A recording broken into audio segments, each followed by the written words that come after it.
그 임시 방편으로 막아둔 거지 해결이 되는 건 아니거든요. 9월 전에 조금 그런 게 일이 터질 것 같아요. 제가 볼 때 새마을금고가 그 전조 현상을 보여주는 거고, 일본하고 우리하고 좀 다른 점, 같은 점이 좀 같이 상존해요. 소득 부담 지수가 너무 높아요. 주택 대비. 주택 가격이 너무 높으니까 저는 조정을 걸 거라고 보는 거고. 향후에 그 이 부동산과 관련한 전망 네. 세 가지 시나리오를 좀 나열을 하셨던데,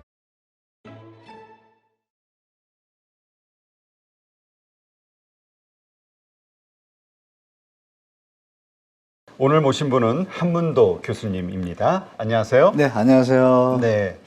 지금 이제 저희가 2주마다 이렇게 모시고 현재 시점에 어떤 부동산 네. 시장 상황을 좀 점검을 하고 있는데요. 예. 지금 뉴스들에서 또 이렇게 많이 다루고 있는 것이 건설사들의 어려운 맞습니다. 경영 위기에 대해서 많이 언급을 하는 것 같아요. 1분기에만 문 닫은 건설사가 912곳이다. 뭐 이런 뉴스들이 나오고 있는데 폐업했다. 근데 숫자로만 보면 엄청난 것 같아요. 네네. 이 상황을 어떻게 봐야 되는 거죠? 이렇게 말씀드리면 건설하시는 분들 좀 욕하실지 모르겠는데, 저는 뭐 객관적으로 말씀드려야 되니까, 종합건설업이 있고 이제 그 전문건설업이 있습니다. 그래서 그걸 먼저 아시면 도움이 많이 되실 텐데, 그 그림을 제가 하나 가져왔어요. 보시면 종합건설업은 이제 건축 분야의 이제 기술자분들이 이제 등급이 있어요. 기술사, 기사, 기술, 산업기사 이렇게 있는데, 이분들은 거의 숙련도도 높고 시험도 보시고 다 국가 공인 인증 그 기술 자격이에요. 네. 그러니까 이분들이 5인 이상 있어야 되고 자본금이 5억 이상이면 돼요. 그러니까 종합건설사 그러면 막 몇십억 몇백 같잖아요. 그거 아니에요. 건설사면 아파트 막 엄청난 공사장 현장이 떠오르고. 그거는 이제 메이저만 그런 것들이지, 일반 종합건설업자들이 이제 업체분들이 5억 이상을 일단 차릴 수가 있어요. 그래서 공사를 따면 이분들을 가지고 또 하청을 주고 이렇게 하죠. 그럼 이제 전문건설업자분들은 이제 그거보다 약간 낮게 기술자하고 기능사. 기능사는 이런 표현은 그렇지만 이렇게 현장에 가보면 이제 왜 전문 막 기술자는 아닌데 옆에서 같이 하시는 분 있잖아요. 네. 그 정도 분들이 이제 기능사 고위의 급이고, 그래서 전문건설업은 분야별로 돼 있어요. 돼 있어가지고 이건 또 자본금이 한 1억 뭐에서 한 2억 사이에요. 그러니까 아무나 뭐 마음만 있으면 차리죠. 그러니까 규모가 건설업 하면은 우리가 큰 걸 떠올리는데 지금 900개가 막 난리가 난 것 같잖아요. 전혀 아니고. 작은. 네, 그래서 그림처럼 보시면 또 이게 이제 전문건설업이 종류가 29종이에요. 우리 이제 인테리어 하시잖아요. 네. 인테리어 분도 건설업자예요. 전문건설업자. 분류가 이렇게 돼 있어요. 그리고 인테리어업자 한 분, 물론 그분은 힘들겠지만 한 분이 무너진다고 자영업자 무너진 거에 비하면 비슷하잖아요. 그러니까 별 의미가 없는 건데, 이게 이제 보도에 900개로 통으로 나오니까 오해할 수 있죠. 실제로는 99개의 종합건설업이 부도가 났어요. 네. 자본금이 5억짜리도 있고 또 중견사도 있겠죠. 뭐 50억짜리도 있고. 그거에 대해서 명략이 안 써놨잖아요. 그러니까 약간의 공포심 약간 준 것 같은 기사예요. 건설업이 너무 힘드니. 제가 볼 때는 야, 이건 너무 이렇게 좀 공포심을 가장해서 정부한테 압박 들어가는 형태인 것 같은 거예요. 제가 볼 때는 기사 형태가. 그건 아닌데. 그리고 매년 또 지금 900개라고 했는데 1분기에 900개잖아요. 매년 한 분기당 한 300개, 400개 부도 나요. 매년 평소에도. 그러니까 여기 보니 이렇게 조그맣게 나오기만 하면 전년기 대비 이렇게 해가지고 엄청나 많은 것 같은데. 맞아요. 전년 같은 분기 대비였어요. 분기 요번에 대비 거는, 예. 한 14% 증가. 네, 이게 16% 얘기가 증가. 묘하잖아요. 네. 900 그 중에서 이제 말씀드린 대로 1억, 2억 그런 전문건설업자분들이 계실 거 아니에요. 그분들이 한 종합건설에 보통 작으면 한 5개에서 10개, 한 공사 현장에 많으면 20, 30개 전문건설이 붙어요. 그러니까 90개가 부도가 나고 10배의 전문건설업, 한 현장에 한 10개씩, 뭐 샤시 하면 또 샤시 시공업자, 그렇죠. 난방이면 난방업자, 이렇게 난방 전문건설업이 되니까 이게 과대 포장된 거죠. 기사가 좀 과대 해석이 됐고, 그것도 하나 보여드릴게요. 2022년도부터 이제 통합을 했는데 건설업체 수가 종합건설업체가 대한민국에 19,000개를 일단 떠요. 제가 어제부로 그 건설업체 혈압을 좀 봤더니요. 네. 19,000개 중에 99개면 몇 프로예요? 0.1%도 안 돼요. 그러니까 그런 팩트를 좀 정확하게 기사가 나왔어야지 더 좋았을 텐데, 그죠?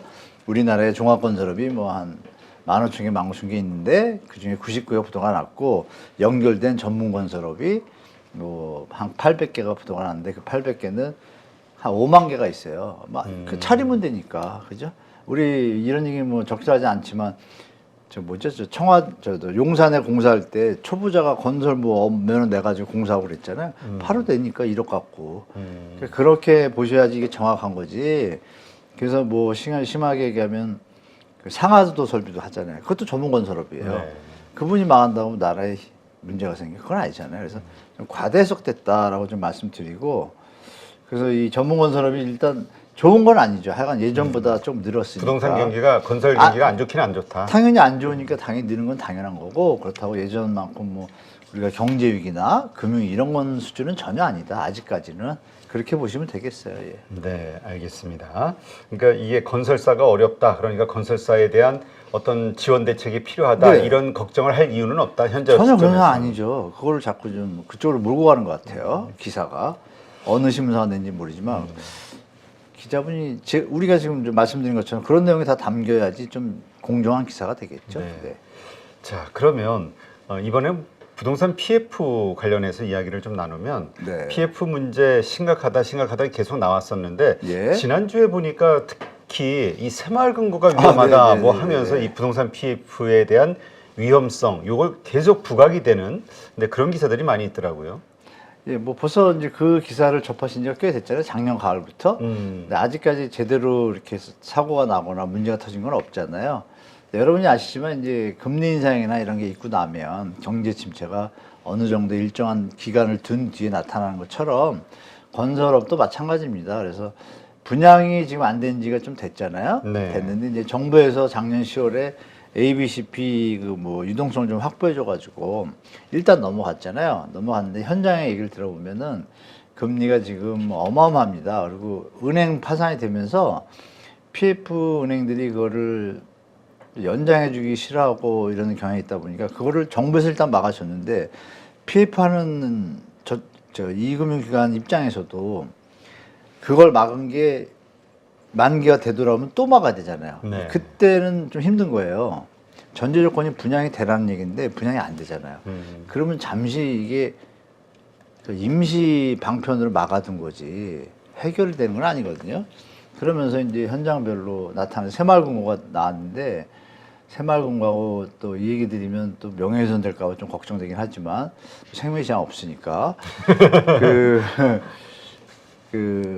뭐 신협 수협 뭐 이런 데 있잖아요. 그렇죠. 이런 데들이 이제 독립채산제 형식으로 운영하는 데가 많아요. 그래서 어느 협이 한 군데가 재작년 얘기를 말씀드리면 뭐 어느 지점장이 뭐 PF로 어마어마하게 대출을 일으켜가지고 이자 수익이 많이 들어오잖아요.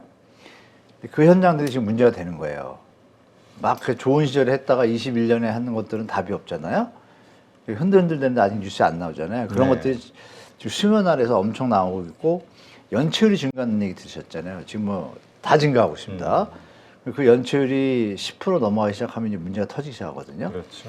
그래서 제가 볼 땐 가을 전에 이 얘기가 아마 또 박제가 돼서 맞으면 저가 좋은 건 아니지만 9월 전에 조금 그런 게 일이 터질 것 같아요. 제가 볼 때 새마을금고가 그 전조 현상을 보여주는 거고 보도에 나온 거고 근데 건설업 하는 이제 시공자 건설회사 친구도 있고 제가 하는데 물어보면 서로 돈 빌리려고 그러지 돈 빌려주는 사람은 없잖아요. 그렇죠. 그러면 뭐 시나리오는 보이지 않습니까? 그러면 언제까지 버틸 것이냐인데 부동산 경기가 예전처럼 거품이 껴가지고 쭉 올라가면 또 가능하겠죠. 근데 지금 당분간은 그럴 가능성이 쉽지 않잖아요. 그러면 이자율이 10%면 2년이면 20%잖아요. 수익은 다 까먹은 거잖아요, 이미. 그렇죠. 그럼 이미 정산이 벌써 되니까 PF 대출해준 금융기관에선 더 이상 방치할 수 없고 채권에서 들어가야 되잖아요. 그렇죠. 그럼 우리가 뉴스에서 이제 접할 수 있게 되겠죠. 뭐 어디 새마을금고 어디가 뭐 터졌다든지 뭐 새마을금고는 전체가 터지는 형태도 아니고 거기도 지점별로 그렇죠, 지점. 있어요. 그게 이제 심리에 이제 압박을 주니까 그러면 이제 또 위험한 데들도 연쇄적으로 정리들이 들어가겠죠. 그래서 그런 수순이 이제 펼쳐질 것 같은데 제가 볼 때 경제가 쉽게 살아날 상황도 아니고 그렇죠. 네. 그걸 좀 마음의 준비를 대비하시고 그러면 거기서 약간의 어떤 버블이 정리가 되고 나면 그 다음에 다시 또 새 출발할 수 있잖아요. 그때부터 또 다시 움직이는 걸 보셔서 좀 대비하시는 게 좋을 것 같습니다. 제가 볼 때. 네. 잘 넘어가면 다행이고. 네. 그러니까 정부에서는 어쨌든 안 터뜨리려고 계속 관리를 하고 있는데 네. 그게 이제 계획대로 잘 되면 괜찮은데 만에 하나 여러 가지 변수로 문제가 터지면은 분명히 좀 변동성 리스크는 될 것이다. 네, 정부는 애쓰는데 다 막을 수는 없습니다. 막을 수는 왜냐하면 예산 지금 50조 저거 했는데 전체 PF 대출액이 125조에다가 신용보강까지 하면 한 150조 가까이 돼요. 네. 그걸 어떻게 다 막아요? 못 막죠. 전제 조건은 분양이 돼야 되는 거잖아요. 근데 분양가를 좀 낮추면 좀 소진이 될까? 그래서 아마 지금 자구 대책들을 많이 준비하고 있을 거예요. 그래서 지금 신규 분양이 원래 2, 3월에 많이 돼야 됐는데 많이 안 하고 있어요. 그게 뭐냐면 저번에 한번 말씀드린 거지만 시행사, 시공사, PF 기관이 서로 수익을 쉐어한 걸 나눠서 감축을 들어가면 이게 저렴한 분양가로 분양이 될 텐데 그건 또 억울한 거죠. 또 그분들 입장에서. 그러니까 이제 여러 가지가 지금 엉켜 있는 상태. 그런 중에 이제 조금 약점이 많은 곳들이 먼저 이렇게 슬슬 이제 자꾸 수면 위로 올라오는 거죠. 네. 하여튼 이 부동산 PF 문제가 터진다 하더라도 이것은 어쨌든 일어났던 여러 현상들의 결과이기 때문에 네네. 우리가 다시 그것 때문에 막 건설사에 어떤 큰 지원을 해준다든가 이러면서 그 위기를 가라앉힐 그런 노력을 구태여 강하게 할 필요는 없다 이렇게 보시는 건가요? 적절하게 해야죠. 왜냐하면 우리가 평소에 최대로 저 공사를 할 때 1년에 50만 원 공급을 했거든요. 55만 원 가까이. 네. 근데 지금 한 40만 원 줄었으면 제일 좋을 때가 50만 원이니까 그러면 20%가 줄었잖아요. 40만 원이면. 그럼 20% 업체가 정리가 돼야 되는데 안 정리되고 버텨가는 거예요. 그게 이제 버블이 양산되고 뭐 오늘 내일 하면서도 버텨가는 건데 또 오를 거라고. 근데 그건 정리가 돼야 되잖아요. 정리가 돼야 그만큼 버블이 토지 가격도 내려오고 분양가도 내려오면 제가 저번에 말씀드린 현재 주택 가격하고 실수요자들하고 괴리가 너무 심하니까 이게 좁혀지지 않으면 시장이 안 움직이잖아요. 네. 그럼 더 골맞지겠죠. 자꾸 이자만 늘어나고. 이런 부분들 때문에 제가 볼 때는 터지긴 터지되 준비를 지금 예전보다 그 학습 효과가 있으니까 터져도 바로바로 미국처럼 정리 들어갈 거고. 정리하면서 자연스럽게 조정 과정을 거쳐야 되는데 그걸 너무 억지로 떠받칠 필요는 없는 것 같죠. 나중에 더 크게 터지죠, 그러면. 네. 이자만 더 불어나가지고. 5년 가면 어떻게 될까요? 적자가 50%가 더 늘어나는 거예요. 그렇죠. 지금 정리하는 것보다. 그래서 그 수위와 시기를 아마 정부가 조절할 거예요. 추경호 장관이 한 말에 답이 있죠. 우량 현장에 대해서는 지원해서 살리겠다 그랬다면 부실 현장은 안 살리겠다는 얘기를 한 거잖아요. 그렇죠. 그 얘기를 우리가 미리 예측을 해야겠죠. 네. 그래서인가요? 요즘 또 많은 기사들이 네. 지난주까지만 해도 좀 뭐랄까요? 집값이 좀 반등하나 보다 거래량이 늘고 있다 이런 뉴스들이 많이 나오고 있었는데 맞아요. 다시 3월 전국의 집값 낙폭이 커지고 있다. 이런 뉴스들이 또 요즘은 나오더라고요. 아직은 뭐라 하죠? 지역별로 뭐라 하죠? 혼조세. 지금 이제 찾아오는 분들은 분명히 많고 현장을 가보면 예전보다 거래 계약은 약간 소강 내지는 막 서로 좀 단기가 심한 것 같고 손님들이 오셨다가 예전보다 두세 배 늘었는데 좀 저렴한 거 나오면 연락 달라고 그러고 돌아가신 분이 계시고 5천 1억 정도 오른 거에 대해서 이제 특례보금자리를 활용하면 힘들잖아요. 계속 집 보다가 너무 힘든 분들은 운 좋게 조금 더 뭐 싼 게 있으면 그냥 하시는 거예요. 5천 오른 거 됐다. 내리면 얼마 내리겠냐 해서 하시는 분들이 혼조세예요. 근데 이제 안 팔리는 분들은 지금 시청자분들 중에 혹시 집 가고 계신데 내놨는데 안 팔리는 분들은 손님도 안 들어오는 분들 계세요. 어떤 네, 그거 뭐냐면 그렇죠. 호가가 높은 거예요. 그러면 살려는 사람이 한 분인데 10개의 집이 있는 형상이거든요, 지금. 10개의 집이 누가 이분이 원하는 데 가까이 가냐죠. 아니면 중간에 중개사가 잘해가지고 10개에서 뭐 예를 들어서 5억, 1000, 2000, 3000, 4000, 5000이 있는데 5000짜리 집이 어느 분이 딱 갔는데 느낌이 좋았던 거예요. 5억짜리보다. 그래 5억 10% 더 주고 좋은 집 살래 하고 살 수도 있잖아요. 요 상승폭이 좀 작다는 얘기죠. 네. 근데 하락폭은 여전히 올해 3월에 계약한 것보다 하락하는 것들이 계속 나오는 거예요. 2월, 3월에 하락하는 거래보다 내려오는 것도 있고 지금 말씀드린 것처럼 올라가는 것도 같이 가고 있어요. 그런데 그 비율이 한 6대 4. 근데 이게 이제 특례보금자리가 뭐 한두 달이면 끝날 거 아니에요? 그렇죠. 끝나고 나면 밑에 시장부터 약간 다운되니까 같이 다운되는 효과가 있을 것 같아요. 데드캣 바운스가 반등 분명히 맞죠. 예전보다 예를 들어 20억 하던 게 14억 됐는데 15억이 됐으니까 반등 맞잖아요. 근데 이게 전부가 아니라 14억에서 또 13억 5천에 파시는 분도 있는 거죠. 그러니까 혼조세. 시장이 중장기적으로 보면 여러 정황을 볼 때는 제가 볼 때 말씀하신 대로 반등은 분명히 현재 맞지만 힘이 좀 약하다. 그걸 뭐라 그러죠? 주식시장에서 이렇게 그 상승하는 힘이 약하다는 걸 뭐 전문 용어 없나요? 상승하는 힘이 약하다. 낙폭 과대에 따른 반발 매수 유수준? 저는 그렇게 보고 있어요. 반발 매수. 맞나요, 말이? 너 그럼 맞겠죠? 아, 이거 주식 여기 하시는 적이니까.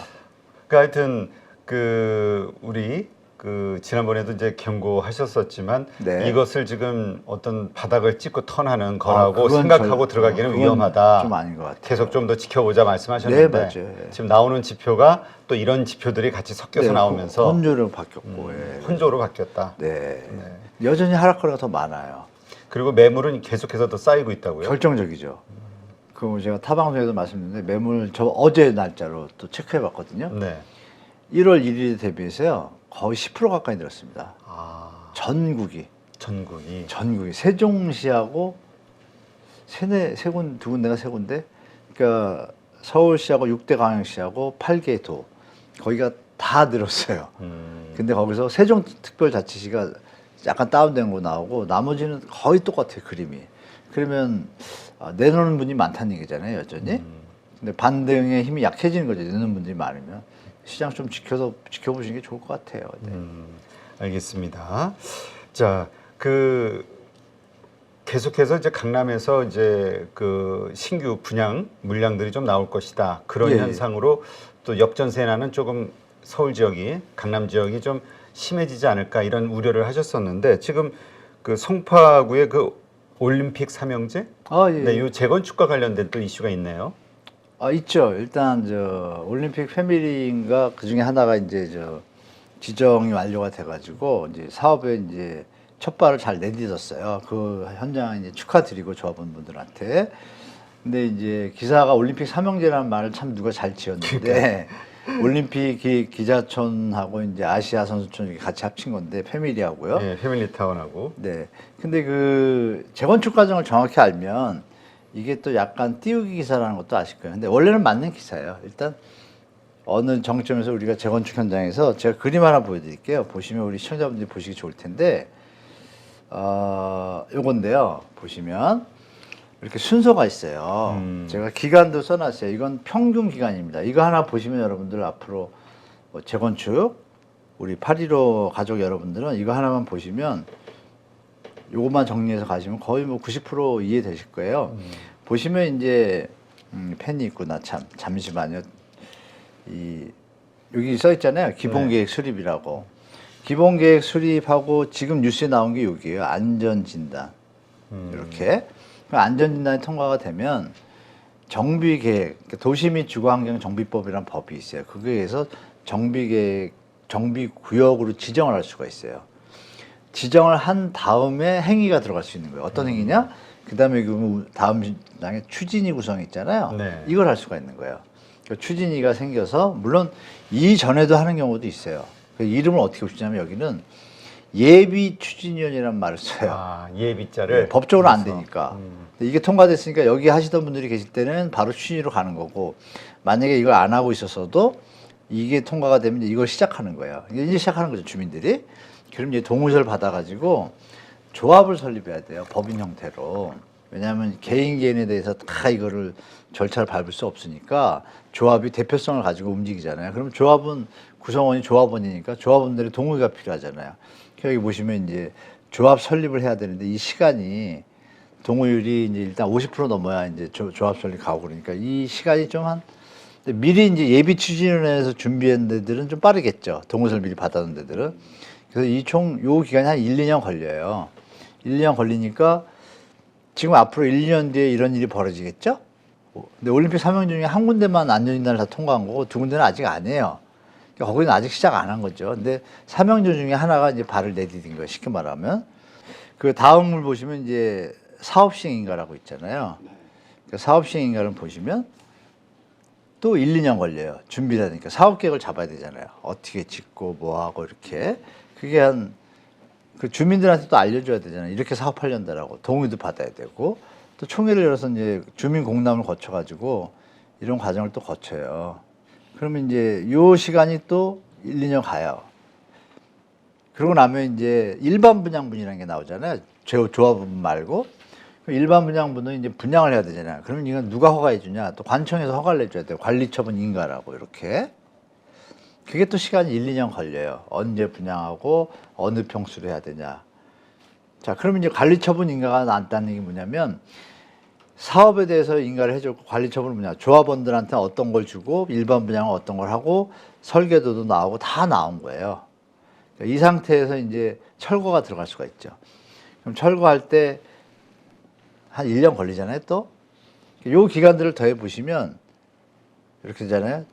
11113 더해도 공사 기간이 3년이잖아요. 11113 더하면 7년이에요. 네. 이게 대한민국에서 제일 빠른 현장들이 7년 걸리는 거예요. 아무 일 없이 막 일사천리로 갈 때. 그럼 이게 뭐 바로 뭔가 그렇죠. 집이 아른거리는 건 아니네요. 그렇죠. 그래서 나이 70대신 분들은 이런 거 안 하죠. 자, 그러면 여기서 70대신 분들은 이걸 들고 있죠. 팔려고. 그죠? 60대 투자하셨다가. 그러면 중요한 건 그건 7년이고, 여기 보시면 조금이라도 무슨 문제가 있으면 1년씩 늘어나잖아요. 네. 이게 3년이에요. 그러면 더하면 어떻게 돼요? 10년이에요. 야. 그래서 서울시의 2020년도인가 이제 서울시의 재건축 현장, 네. 그거 몇백 군데를 평균을 내봤어요. 그때 어떤 때는 17년 걸린 데도 있어요. 그래서 음마 재건축이 지금 막 엄청 오래 걸렸잖아요. 그건 최장기간일 것 같은데, 그러면 10년은 보셔야 되는 거예요. 평균이 9.8년 나왔어요. 네. 그러면 현장에 문제가 있으면 13년, 15년 가는 거고, 문제가 없으면 10년 보시는 거고, 문제가 있는 게 아니라 진짜 주민들이 그냥 일치 단결해가지고, 마치 뭐 다 초등학교 친구다 이러면 그냥 바로 되겠죠? 이럴 때는 7년 걸리는 거예요. 그래서 지금 투자를 하실 때는 7년에서 10년을 보셔야 되고, 물론 요 단계 때마다 주택 가격이 한 단계 한 단계씩 가니까 조금씩 뛰는 효과는 있는데, 중요한 건 경제 상황이 중요하잖아요. 그렇죠. 같이 보셔라. 그래서 분명히 호재는 맞아요. 축하드리는데 이제 첫 발을 내딛었다. 그러니까 100m 달리기에서 이제 첫 발 한 발 내딛은 거라고 보시면 돼요. 그래서 미래를 보니 진행이 된다는 건 맞잖아요. 근데 이것도 안 되면 진행도 안 되잖아요. 그거라고 보시면 되고, 그리고 이걸 접하시고 삼형제가 뭐 난리가 난 거 아니니까. 그러면 이것 때문에 이제 공인중개사분들은 이제 호가를 올리죠, 일단. 근데 이제 아시는 분들이 이렇게 자꾸 옛날엔 재건축을 많이 모르셨는데 이렇게 좋은 유튜브들이 자꾸 알려주니까 저도 이거 여러 번 나가서 얘기거든요. 그럼 점점 아시는 분이 많아지면 수요가 좀 줄겠죠. 그런 것도 뭐 당장에 일어나는 일이 아니니까. 그렇죠. 뭐 결혼하거나 이런 분들은 여기 들어갈 일이 없는 거죠. 그렇죠. 그런 거 잘 생각하시기 바랍니다. 네, 알겠습니다. 하여튼 이러한 것들 전반적으로 다 여러 그 주요 이슈들을 점검해봐도 네. 아직은 부동산의 이 하락 이거에 대해서 막을 수 있는, 이게 반전될 수 있는 요소는 아직 안 하락이라고 보인다. 표현하지 말고 조정? 조정? 정상화를 위한 조정이 정상화. 좀 남아 있는 것 같다. 왜냐하면 하락이라는 거는 정상에서 빠졌을 때 이제 보통 우리가 얘기하는 그렇죠. 거고, 이건 너무 버블이 껴 있는 그렇죠. 상태에서 맞습니다. 이제 역시 정상화되는 과정으로 봐야 된다. 네, 대표님 역시 하여간 정리의 대가십니다. 예. 고맙습니다. 네, 저도 감사합니다. 지금 서울 아파트의 중위 가격이 네, 9억 네. 9천대로 21개월 만에 그 10억 선이 무너졌다, 이런 뉴스들이 많이 나오더라고요. 이게 무슨 의미가 좀 있나요? 무너진 건 아니고 이제 2017년, 18년 수준으로 이제 회귀 중이라고 저는 표현할게요. 네. 무너진 건 아니죠. 뭐 100원에 샀는데 다 300원이 됐는데 거기서 뭐 280원 됐다. 게 뭐 왜 무너진 거예요? 그죠? 건재한 거죠. 그러니까 우리가 이 단어에서 그 어떤 착시 현상을 자꾸 일으킬 수밖에 없겠네요. 기자분들이 자꾸 그런 쪽을 자꾸 쓰니까 우리 시민들이나 국민들은 좀 피곤하죠, 사실. 물론 투자자 입장에서는 좋지만 투자자분들한테 드릴 말씀은 영끌하신 분들 빼고 뭐 예전에 투자하신 분들은 지금 차익 많이 남지 않습니까? 무슨 욕심을 그렇게 내세요? 기자분들이 투자하지 않고서야 그런 기사가 왜 나오는지 모르겠어요. 뭐 제가 볼 때 기자분들이 좀 형평성을 갖고 써주면 좋겠다는 말씀 좀 드리고, 그러니까 이제 9.9억이 내려간 게 무너진 건 아니잖아요. 약간 이 조정을 이제 거치고 있는 중이다 이렇게 써주면 받아들이는 분들도 편안하고 또 매도자분들도 무너졌다고 느끼면 안 가질 거 아니야. 그래 맞아 많이 올랐지 좀 조정되는 거구나. 그래서 여전히 나는 차익이 나는 거야. 이렇게 좀 평온하게 갔으면 좋겠어요 기사. 그랬을 때 우리의 심리가 달라지니까 그 단어에 그럼요. 의해서. 정상적인 마인드에서 서로 접근할 거 아니에요. 매도자든 매수자든.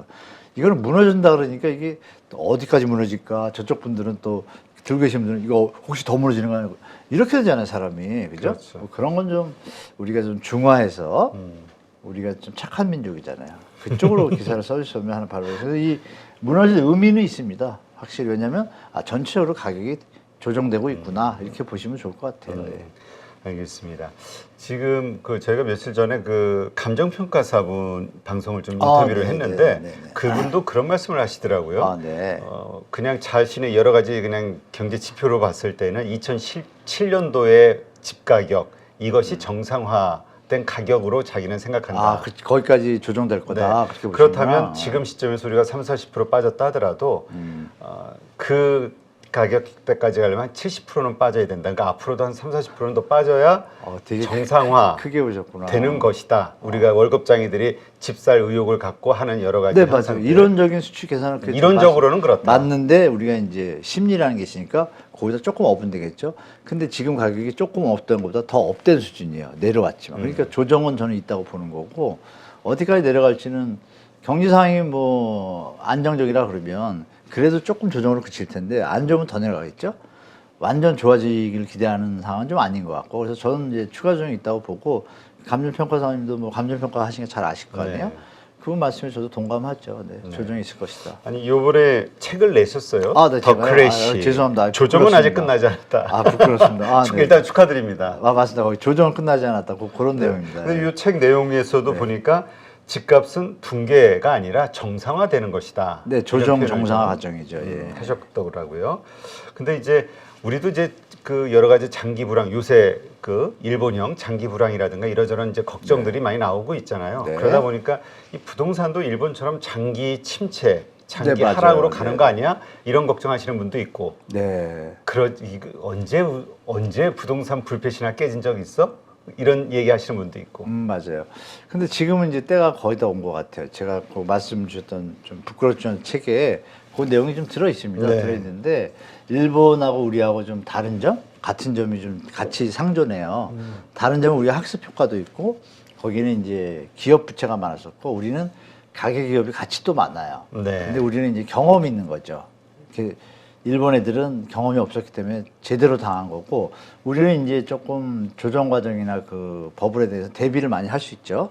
그래서 걔들은 뭐 닌자 대출 비슷한 뭐 무대포 대출을 뭐 120%까지 해줬으니까 근데 우리는 그걸 안 했잖아요. 그렇죠. 그래서 조정을 겪더라도 일본식 버블은 안 온다. 일단 보시고 중요한 건 근데 전체 그림에서 너무 같은 요소가 너무 많아요. 고령화, 생산 연령 감소, 주택 보유율, GDP 대비 주택 가격, 부동산 이게 너무 똑같은 게 많아요. 근데 이제 역사는 되풀이 된다고 그런 내용을 제가 좀 정리한 내용이 거기 있는데 그래서 뭐 책 내용은 뭐 장관한 거 없습니다. 이게 그냥 강의한 내용을 가볍게 담아가지고 전문가분들은 보실 수는 아니고요. 그냥 초보자분이나 일반 분들이 조금 더 좀 정리된 걸 보고 싶다. 뭐 그렇게 가볍게 담은 책이니까 뭐 필요하시면 보시고 필요하지 않으면 사지 않으셔도 됩니다. 굳이. 네. 중요한 건 뭐냐면 지금 일본 얘기를 하셨으니까 일본의 모습을 따라가는 어떤 양상들이 우리는 아직은 안 나타나고 있어요. 제가 보니까 시장에서. 근데 이제 만약에 PF가 벌어지거나 이러면 이제 그때 조금 비슷한 양상을 몇십 프로는 보일 것 같다라는 예측을 하고 있어서. 근데 우리는 뭐 일본보다는 우리가 제가 이 얘기 드릴까요? 그 전 세계에서 축구, 야구, 농구, 배구 있잖아요. 네. 국기 종목 4종목이 동시에 올림픽에서 4위 그 동메달 딴 나라가 우리나라밖에 없대요. 대단한 민족이죠. 그렇죠. 네, 그러니까 저희 나라는 그렇게 뭐 작살날 일도 없을 것 같고 또 민족성이 좋잖아요. 그래서 조정은 있겠는데 이미 충분히 뭐 스터디가 되니까 크게 걱정 안 하시지만 자산 관리는 필요하죠 분명히. 그건 좀 말씀드리고 싶어요. 네. 여기 보니까 그 부동산 가격이 오르면 오르기 위해서는 소득이 들어야 된다 이런 표현을 하셨더라고요. 이 말의 의미는 뭘까요? 주택 가격이 암만 싸도 예를 들면 파키스탄 예를 들게 편하게 그냥 파키스탄이나 아프리카의 뭐 이런 국가들은 집을 좋은 집을 많이 진다고 뭐 살 사람은 제한적이잖아요. 양극화돼서. 그 일반 주택을 지어도 집값이 뭐 1억인데 암만 긁어 모아도 1,000이다니면 못 사잖아요. 대출을 받았을 때 대출 이자를 부담할 수 있는 시스템이 돼야 되잖아요. 그게 안 되면 그건 의미가 없죠. 근데 이제 소득이 있고 미래에 대한 대출을 받았을 때 이자를 갚을 수 있는 능력이 되는 시스템의 균형이 맞아야지 이게 돌아가잖아요. 시장의 판이. 근데 그 판이 넘어지게 되면 균형이 깨지잖아요. 지금 우리 대한민국이 약간 그런 상태라고 보는 거죠. 그래서 소득이랑 뭐 저번에 말씀드렸지만 HAI라고 소득부담 지수가 너무 높아요. 주택 대비. 그러니까 주택 가격이 너무 높으니까 저는 조정을 걸 거라고 보는 거고 조정이 되고 있는 과정이고 그러면 이제 지금 특례보금자리론을 쓰니까 이게 붙었잖아요. 수요가. 네. 특례보금자리론이 소득 여러분들 아시지만 신용점수 271점 이상이면 일단 대상이에요. 신용점수가 0점에서 1000점이에요. 200점 되면은 5분이에요. 그러면 여기서 뭐 좀 이상하잖아요. 미국에서 소득 능력이 이자 부담 상환 능력이 없는 분들 대출했다가 터진 게 서프라임이잖아요. 근데 우리가 지금 그걸 하고 있는 거예요. 정부가 부중을 서가지고. 근데 그분들이 집값이 오르면 다행이지만 안 오르면 과연 그 이자를 부담할 수 있을까? 근데 다행히 제가 이제 평균 대출액을 보니까 사람마다 좀 다르겠지만 평균 대출액이 원래 5억까지 한도인데요. 서울, 인천 할 거 없이 전국이 2.6억에서 2.4억 사이더라고요. 그나마 소비자들이 이제 현명해져가지고 과도하게 투기를 노리고 하시는 분들은 좀 덜한 것 같아요. 물론 그중에 몇 분들은 평균이니까 5억을 다 받았겠지만 그분들은 나중에 어떤 문제가 생기겠어요. 집값이 안 오르면 그러니까 이런 분들도 계시더라고요. 5억을 갖다가 대출 이자는 4%잖아요. 네. 1년이면 얼마? 2천이잖아요. 2년이면 4천. 근데 10억짜리가 있어. 들어가는 거예요. 그냥 5억 들고 5억 대출받고 5억이 있다고 가정하고 그러면 자기 능력은 안 돼도 4천은 있다 이거죠. 4천의 이자를 배팅했을 때 1억만 올라도 수익률이 50%고 2억이 오르면 150%가 되는 거예요. 그런 아직도 계산법을 가지고 들어가신 분들이 계시더라고요. 네. 그분들이 만약에 2년 뒤에 입주되는 현장 어디라고 제가 딱 꼬집어 얘기 못하지만 만약에 주택가가 내려간다면 어떻게 됐어요? 그냥 파산이에요. 이런 걸 같이 위기가 뭐 위험과 기회가 상존하잖아요. 딱 그런 그렇죠. 상황인 것 같아요 지금. 이 특례보금자리론이 약이 될 수도 있고 독이 될 수도 있다. 실수자분들한테는 약이 될 수 있는데 투기성이 가미가 돼가지고 과도하게 들어가는 분들은 독이 될 수도 있다. 시장이 어떻게 될지 모르잖아요. 아무도 그렇죠. 경제가. 그런 리스크는 존재한다고 말씀드릴게요. 네. 사실 요즘 미국에서 터진 그 은행 파산 네네. 위기, 요게 계속해서 일단은 진정은 됐는데 네. 계속해서 슬슬 또 뭐 최대 증권사인 찰스 슈왑인가요? 뭐 그런 것도 뭐 저 파산 저 뱅크런에 대한 네. 뭐 우려 이런 뉴스들도 좀 나오고 그러니까 아직은 완전히 꺼진 불이 아니라 어느 날 갑자기 또 어떤 문제가 터질지 모르고 그로 인해서 생기는 여러 가지 변동성 이런 거를 감안해야 된다는 거죠. 근데 지금 뭐 말씀하신 것처럼 뭐 6월 위기설도 있고 9월 위기설도 있고 그 2008년 대자뷰는 안 나겠지만 2008년도에 3월에 그 베어스턴스가 먼저 터졌잖아요. 그렇죠. 그 급이 지금 CS나 뭐 SVB급이잖아요. 어떻게 보면 조금 작지만 두 개가 터졌잖아요. 그 대신에 작으니까. 그러면 그때 9월에 터졌잖아요. 리먼이. 네. 그래서 9월 위기설이 또 있는 거예요. 역사는 되풀이된다고. 그러면 보통 금리 인상하고 나서 금리 마무리 시점에서 6개월에서 1년이면 뭐가 터진다라는 게 그동안의 어떤 학습 효과인데 그거에 대해서 뭐 다 알고 있지 않을까요? 그리고 또 부채 상환 한도액이 좀 너무 오버돼가지고 미국이 이걸 버블을 계속 방치하고 응급처치 몰피를 놔면 그게 과연 언제까지 버틸까요? 뒤에 더 크게 터지니까 지금 고민하고 있을 것 같아요. 그러면 그 얘기는 조금 정리를 할 수 있을 가능성이 높다고 봐요. 저도. 그래서 뭐 그런 얘기도 있잖아요. 한 나라가 어디 자빠져야 이게 정리가 된다. 뭐 그런 이야기도 네. 떠들고 있죠. 그러니까 이제 말 없는 발이 천리를 가고 뭐 아니 땐 굴뚝 연기가 나고 이런 거 있잖아요. 하이니 법칙도 있고 우리가 지내온 걸 다 보면 그러면 이게 한 번 더 뭐가 있을 수 있는 가능성이 좀 높잖아요. 그럼 굳이 이 위험한 파도 속에 배를 띄울 필요가 없잖아요. 기다렸다가 파도가 잔잔해지면 들어가는 게 합리적인 투자나 자산 관리라고 전 봐요. 그렇죠. 그래서 우리가 미래를 확실히 안다면 그렇죠. 이거 완전한 기회야라고 팍 들어가겠지만 맞습니다. 예, 맞습니다. 그러니까 욕심을 버리고 마음을 차분히 가라앉히고 명상의 개념으로 시장을 보면 어떻게 우리가 자산 관리를 들어갈지가 좀 흐름이 보일 것 같아요. 예를 들면 VIP들 있잖아요. 네. 제가 아시는 어떤 센터장님을 통해 가지고 얘기를 들어보면 다들 지금 안 움직이세요. 그분들이 바보겠어요? 그 VIP 센터장들은 자료를 얼마나 연구해 가지고 정리를 했겠어요. 그걸 듣고서 본인 생각도 있지만 듣고서 판단한 게 좀 기다리고 있단 말이에요. 그건 뭐예요? 그럼 우리가 대충 그림이 나오잖아요. 그분들이 움직여야 시장이 살아나는데. 큰 돈이, 큰 네. 손들이 움직여야죠. 그리고 지금 OK저축은행 지금 대출 금지했잖아요. 저축은행 몇 개가 지금 대출을 금지한 거예요. 빌려줄 돈에 왜 안 빌려주죠? 은행이 역할이 뭔데? 뭔가 이상하잖아요. 그렇죠. 더군다나 많이 빌려줄수록 고금리다 보니까 네. 수익이 크게 늘어날 아니, 텐데. 지금 제가 알기로는 올 봄이었나 1월 초인가 작년 10월인가 왜 5개 저축은행이 대출 금지한다고. 그게 딱 듣고 제가 이거 뭐지 터지겠네 이런 생각 했거든요. 그러니까 그런 거 좀 다 확인되고 정리되고 나서 자산 관리하는 게 더 안전하지 않을까요? 저는 그렇게 말씀드릴게요. 우리 8.15 머니톡 우리 식구들한테 그렇게 말씀드릴게요. 근데 요즘 사실 나오는 뉴스를 보면은요. 네. 저축은행이 아무래도 좀 저신용자들에게 많이 고금리로 맞습니다. 대출을 해주잖아요. 시중은행의 20배라고 연체율이 그런 기사들이 계속 지금 나오고 20배는 있어요. 또 너무 과도하고 왜냐면 1금융권에 있는 게 연체율이 많이 낮아요. 네.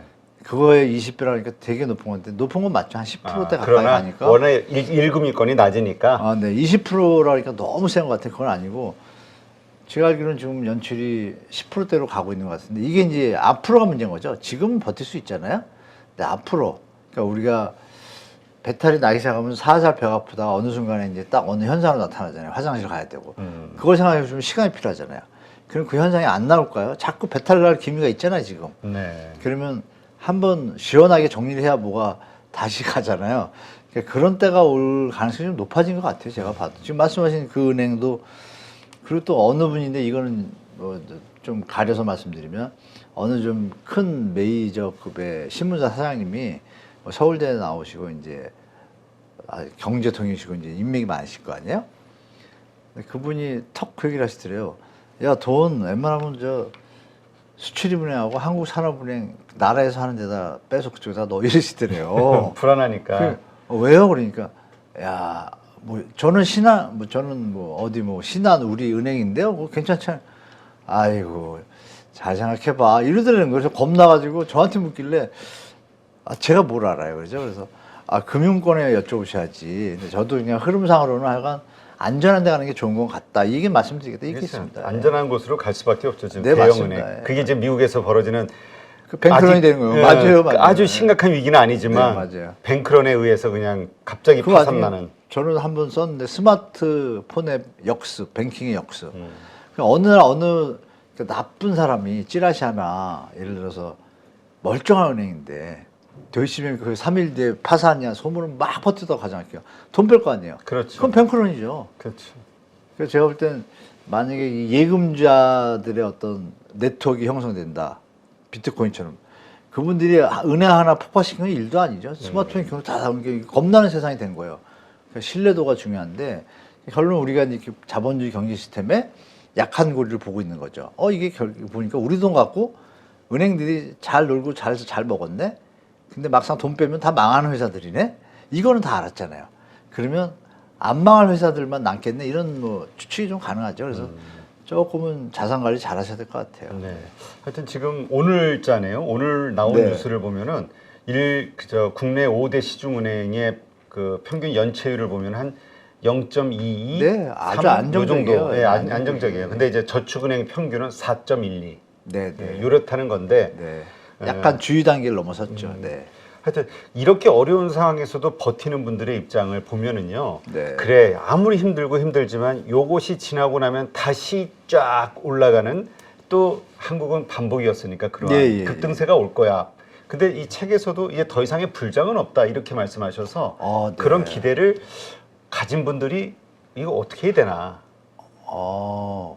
대표님 역시 되게 스마트하신가 봐요. 그 짧은 시간에 그걸 다 보셨네. 와, 들은 지 지금 10분도 안 됐는데 방송 전에 들었는데 벌써 다 파악을 하셨네. 불장이 없을 수밖에 없는 게요. 이 얘기만 들으면 이해되실 거예요. 네. 왜냐하면 우리 주택 자가 보유율이 지금 평균 60%가 넘어가요. 그 우리 소득분이 여러분 다 아시잖아요. 1분위, 2분위, 3분위, 4분위, 5분위. 그럼 계산하면 60%면 3분위까지 다 산 거예요. 그렇죠? 네. 그럼 그 중에 실수해가지고 타임 놓쳐가지고 못 산 분이 계시다 그러면 3분위의 한 반 정도? 그 정도분 못 썼다고 가정하면 중요한 건 그분들의 이제 연봉이나 근로소득을 소득분포를 봐야 되잖아요. 네. 그걸 보면 다 연봉 5천 이하입니다.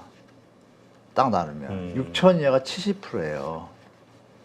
그러면 얘기가 나오잖아요. 도저히 서울에 이 집을 뭐 평소 은행이나 금융기관에서 얘기하는 대출 없이는 못 사. 대출 없이는 못 사는데 그 대출도 못 받을 정도의 집값이잖아요. 그렇죠. 금리가 높으니까. 그게 살 사람이 없잖아요. 그러면 이제 금리가 다운됐다고 했을 때 우리가 소득이 미래소득을 보고 증가하는 걸 보고 이자 갚을 생각하고 대출도 꽤 받을 수가 있는데 지금은 이제 제도가 바뀌잖아요. 바젤3 때문에. 함부로 대출 안 해주잖아요. 그러니까 나라에서 뭐 IMF에서 경고한 것처럼 대출 많이 하지 마라, 자제라 하는데 던진 게 이게 특례라고 이름을 붙여가지고 정부가 구정을 서가지고 네. IMF나 OECD가 하지 말라는 걸 하는 거잖아요. 지금 무리하게. 그렇죠. 집값 명분은 내 집 마련인데 집값 더 비싼 집을 사는 거잖아요. 거기에 연결되는 것은 건설사들하고 그 투자자들인데 그분들의 볼륨하고 무주택자 하고 자영업자 숫자를 다 계산하면 이쪽이 더 중요해요. 그럼 경제를 제대로 보면 자제해야 되는 타임이 맞아요. 딴 나라처럼. 딴 나라는 다 긴축을 들어가는데 왜 우린 돈을 풀죠? 하늘은 금리를 올리는데 돈을 왜 풀어요? 안 맞잖아요.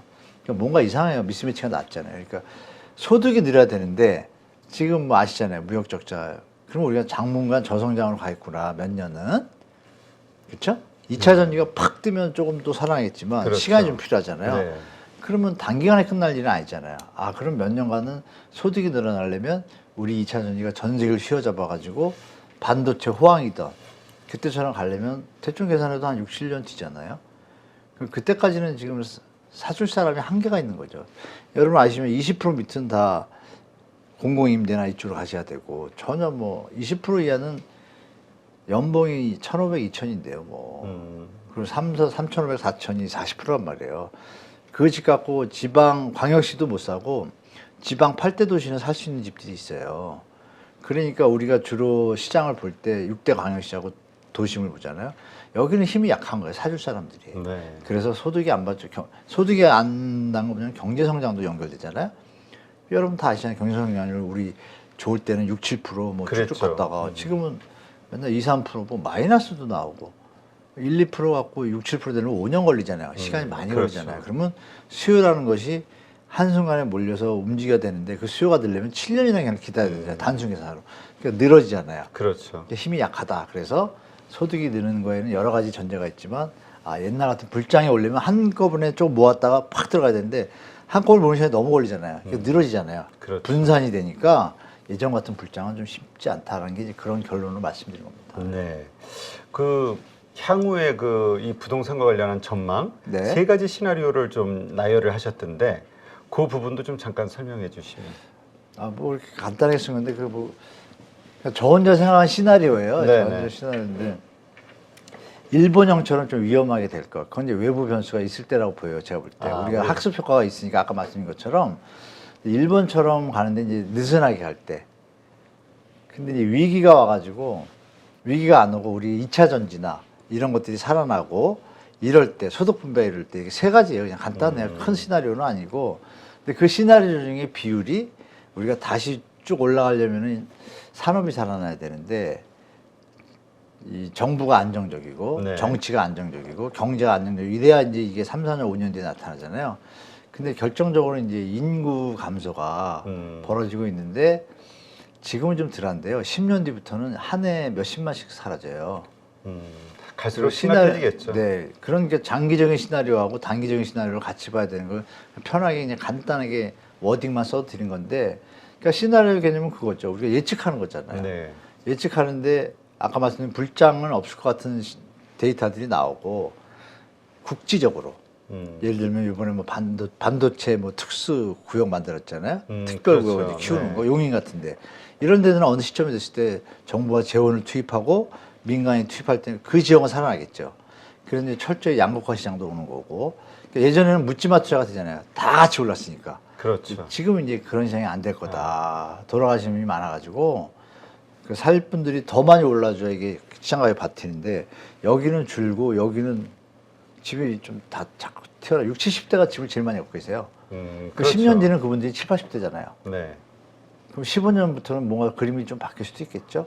물론 도심지고 일자리가 많고 경제가 발전하는 도시 지역들은 조금 강세를 띠겠지만 전반적으로는 진짜 옥석을 구분해서 해야 되는 시장이 오기 때문에 철저히 지금 지방에 투자분들 많거든요. 그렇죠. 갭이 싸가지고 좀 조심해야 될 때가 오니까 자산 관리 타임을 잘 조절하셔야 될 것 같아요. 네. 그거 나중에 팔지도 못하면 어떻게 돼요? 그러게 저 일본 그 뉴스 네. 그 우선 다큐멘터리를 본 기억이 나는데 네. 말씀하신 대로 도심 지역은 일자리가 있으니까 사람이 맞습니다. 계속 네, 맞습니다. 네, 활발하게 움직이는데 약간 좀 외곽 지역의 위성 도시들 예, 베드타운 역할을 했던 곳들 네. 거기는 완전히 슬랭화돼 가고 있다고. 영원의 집 가져가잖아요. 빵원에. 세금을 낼 게 없으니까. 아, 집 안 팔리는 거 확정적이고 올 사람이 없으니까. 비어 있는 집도 많고.